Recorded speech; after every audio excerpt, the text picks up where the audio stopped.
In addition to building things that demonstrate your ideas, Yes. you've also been developing your ideas continuously. Oh, yes. Well, what has that been about? What are some of the ideas that you've changed or added? Well, in the early days, I pictured the buildings going up with some assistance of machines.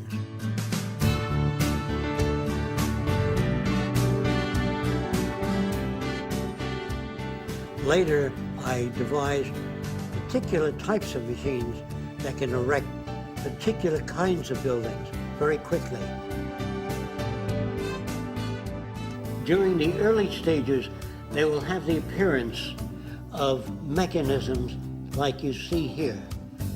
Each one of these robots are designed to cover a certain amount of functions, starting with this type of robot, which would be typical, which will handle materials of many different configurations and move them and position them and lock them in place.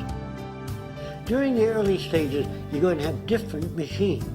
At the later stages of nanotechnology, the machines will be able to undergo morphing or changing their shape to accommodate whatever project lies before them.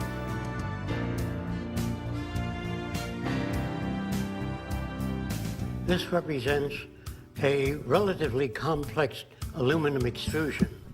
Those of you that are not familiar with that, if you were to take a toothpaste tube and cut the letter T in the opening and squeeze the toothpaste, it would come out like a letter T.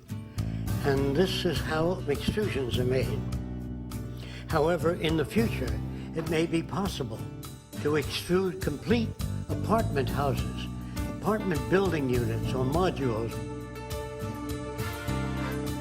The machine would extrude the apartments, then they'd be cut automatically to length. This lift unit places the apartment or module onto this crane, which then lifts it up and advances it forward, so it locks into the twin towers. It is coupled together automatically, requiring no human labor. This extruder can be faced with different dies to mold different shapes. Almost an infinite variety of shapes can be extruded. So it would be the apartment of your preference that's extruded.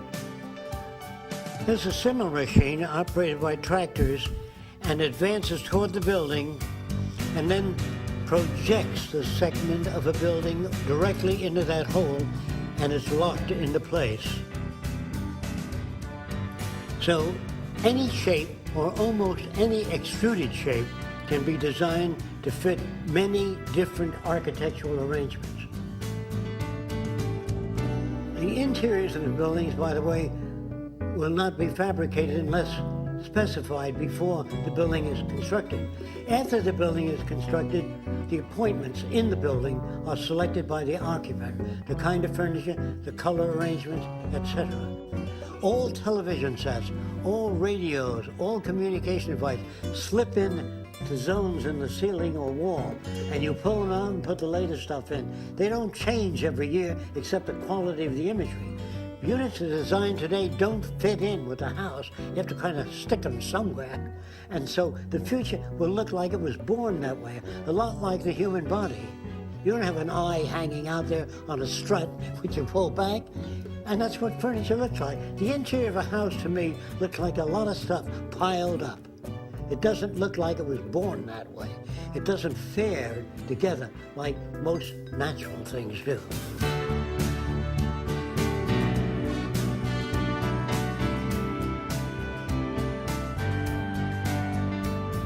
This is a transitional type structure which utilizes cranes to lift the components of the building.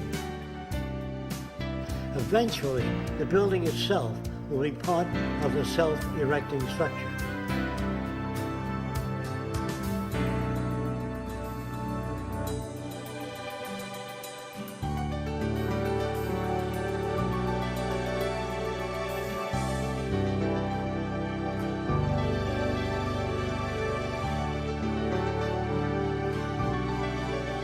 If there are particular areas that people do not want to live in, or seem not to want to live in, we can build underground cities in the polar regions, tremendous cities, 1/4 mile in diameter.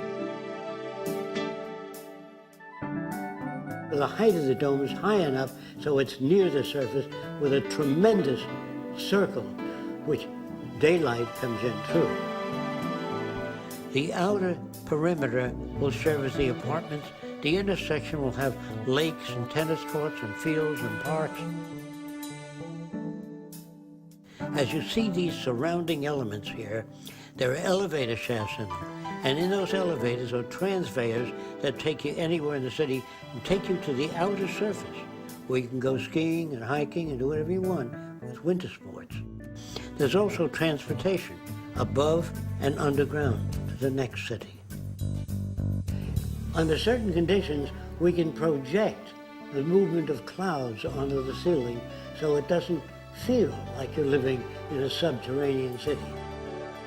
People picture an underground city, subterranean, as damp, like a subway terminal, damp and smelly.